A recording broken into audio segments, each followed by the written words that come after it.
Okay, after this video, you should be able to complete in Khan Academy shifting absolute value graphs, scale and reflect absolute value graphs, and graphing absolute value functions. So let's refresh our memory about absolute value.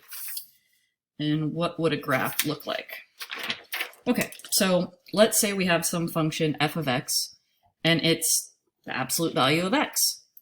So let's plug in some values, which I did down here, for x, and see what the output is.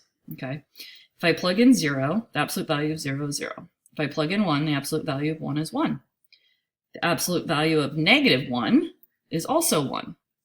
And you could go down, and 2 would be 2, -2 would also be 2, 3 is 3, -3 is 3. So what is that going to look like as a graph?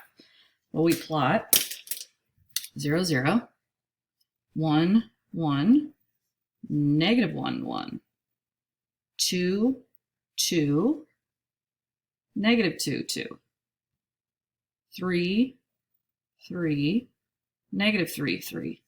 And if you just kept going, you would end up with something that looks like a V. Right? It's basically a V. It's got a line of symmetry here on the y-axis. It's got a slope of 1 and -1. Right? It's got a slope of +1 and a slope of -1. Okay. All right, we call that the parent function. Every absolute value graph is going to look something like this. It may be flipped upside down, it might be skinnier, it may be fatter, it may be moved left to right, but it's always going to look something like that. That's why it's called the parent function. So what can change the parent function? Well, if the parent function is the absolute value of x, these values, these are the only ones we're going to worry about right now, will change the shape of the function. So this a here, if you multiply your absolute value function by something, that changes the slope. So in our parent function, the slope was 1. If this was 2, the slope would be 2 and -2. If this was a 7, it would be 7 and -7. Okay. Sometimes we say it makes the V skinny or fat. Okay, the larger the number, the skinnier the graph is going to be. So let's say the slope was 7, we'd go up 7 over 1. It'd be a really sort of skinny graph. If the slope was 1/7, it would be a really sort of fat graph. All right? Okay. And that was just a sketch, obviously. It wasn't exact. The h and the k, that moves the vertex of the parent function around. So the vertex, the original vertex is right here. So h and k is going to move this graph around, left, right, up, or down. Okay? And we're going to call that hk the vertex. Okay? Note that it's the opposite of h and then just k. I'll show you what I mean in a minute. Okay? If the a is negative, we're going to reflect that graph upside down over the x-axis. Okay? So it's going to be an upside down v. So let's take a look at that. You definitely want to have this written down somewhere. So I would pause this and take some notes. All right, let's take a look at this first graph. Absolute value of x plus 3 minus 2. There is no a value here, but I have an hk. All right, remember it's x minus h plus k. So it's the opposite of this. So we have -3, and my k is -2.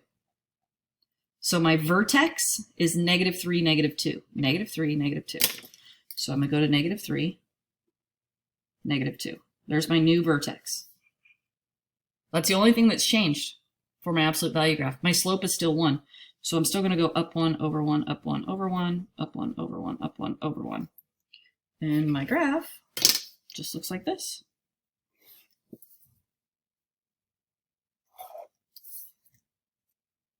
It's just got a new vertex of -3, -2. All right, let's take a look at this orange one. Again, there's no a value, but my h and k are different. So my h is a +1 and +3. Right? It's always the opposite of h, and then whatever k is, 1, 3. So my new vertex is at 1, 3. Still has a slope of 1, up 1 over 1, up 1 over 1.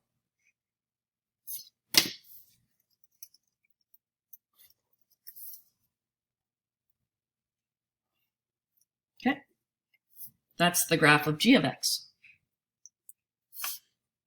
Okay, let's take a look at a few more. So let's take a look at f of x. So this one has a vertex of 2, -1, but it's got a new slope of 2. So we're going to go to 2, -1, and instead of up 1 over 1, we're going to go up 2 over 1, up 2 over 1. It's a little skinnier than the original parent function.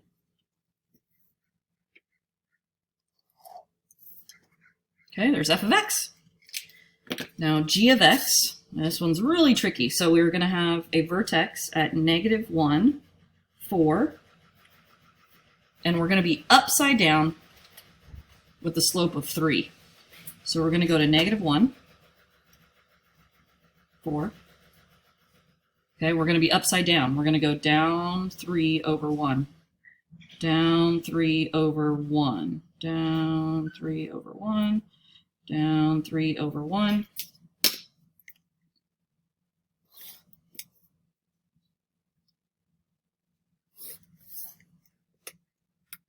There is g of x.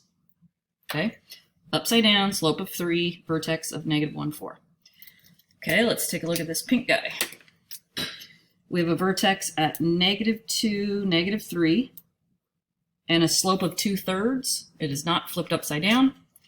So we're going to go to -2, -3, and my slope of 2/3, up 2 over 3, up 2 over 3. Same thing on the other side, up 2 over 3, up 2 over 3.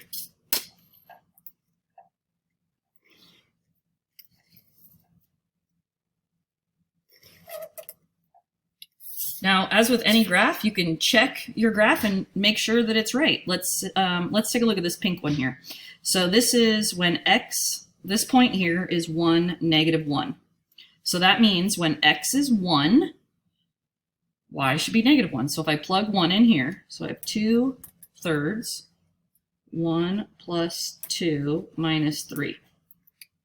Let's see what the value of h of 1 is, right? I just plugged in 1 for x. H of 1 should be -1 if I did this correctly. 2/3, absolute value of 3 minus 3. 2/3 times the absolute value of 3 is 2. 2 minus 3